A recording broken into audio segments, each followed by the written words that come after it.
Colorado has offered Deion Sanders its head coaching job. Power 5 school. Good college football history.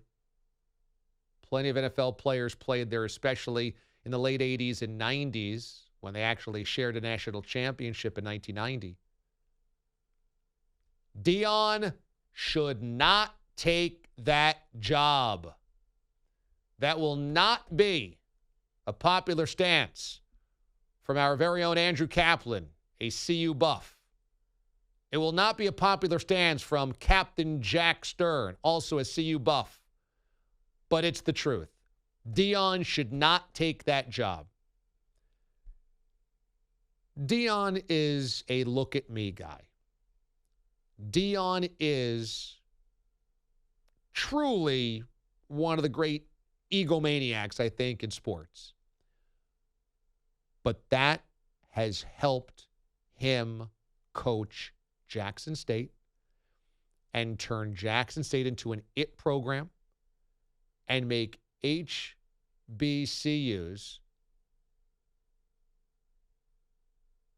notable again. And that's been a significant feather in his cap as legacy. It's been a long time since historically black colleges were on the football map. But once upon a time they were, because they had elite players. Jerry Rice and Walter Payton played for historically black colleges. Think about that. 2 of the 6 greatest players of all time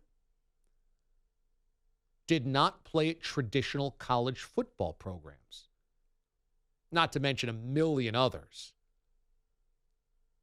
But once in the 80s and then 90s, 2000s, and beyond, colleges got more hip to recruiting, scouting, high school talent, no quotas on how many people from diverse backgrounds you could have or play quarterback or middle linebacker, all that nonsense that we began the century doing in college football and the NFL.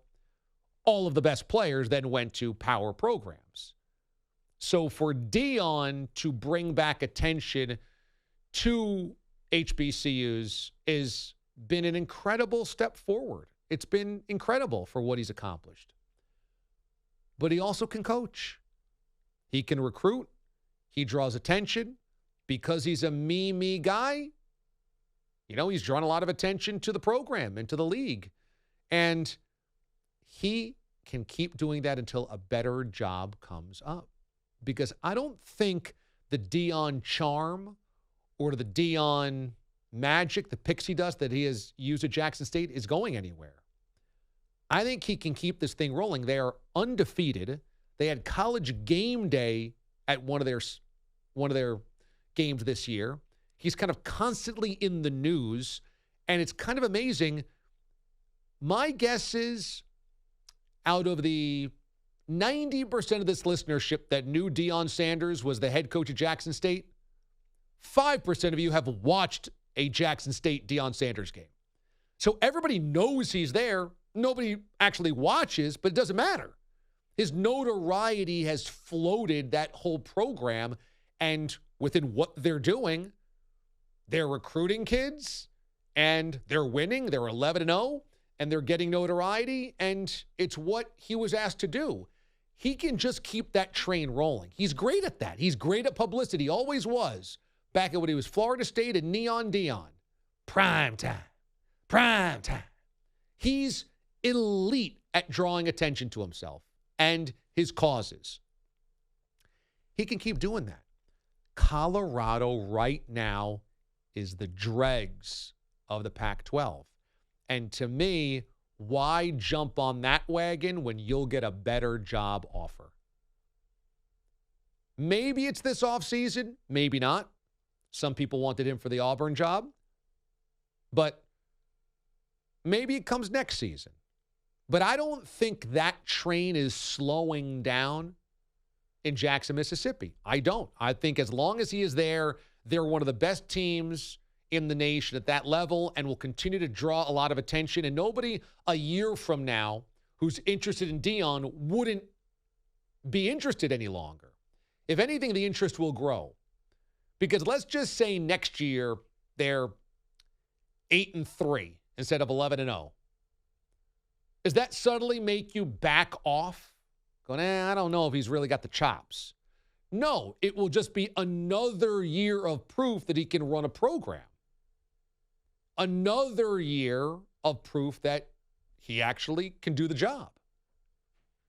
So I just think, look, Colorado does not have at this point in time any internal advantages for where they are and what it's going to take to play football at the next level, or the next level being a winning level in a Power 5. They've got good recruiting and good talent in Colorado, but you're really recruiting California. You're really recruiting Texas to win at Colorado. Your facilities within the conference are not going to match up to Oregon or USC. In terms of fan base and passion, it's not going to happen in Boulder unless you win. They've got plenty of other things to do. They're going to hike. They're going to chill. They're going to drink coffee. They're going to go skiing. They're going to go snowboarding. There's a million things in Boulder to do versus watch a Buffs game against, Utah. Not happening. And also, if you are Deion,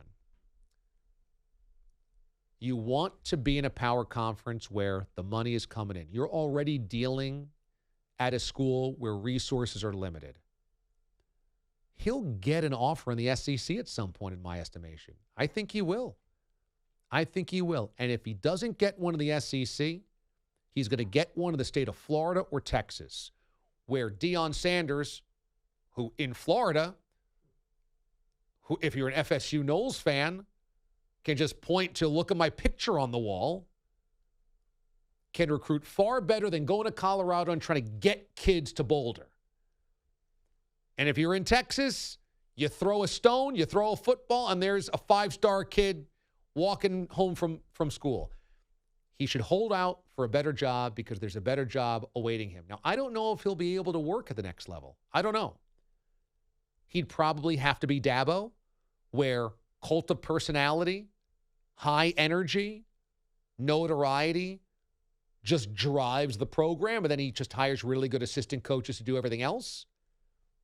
But wherever he goes, he's going to have the attention. So I think he can wait for a better gig than Colorado, which is why I don't think he's taken this job yet. I think he likes it very much that somebody offered him a job in the Power 5. He's dangling that out there. He said yes, and even said, do you think they're the only team that's offered me a job? So he loves this idea of Deion's in demand. Did you know I'm in demand? How in demand am I? So this is working for him, but he hasn't taken the job because I think he knows there's a better job either this offseason or next offseason for him.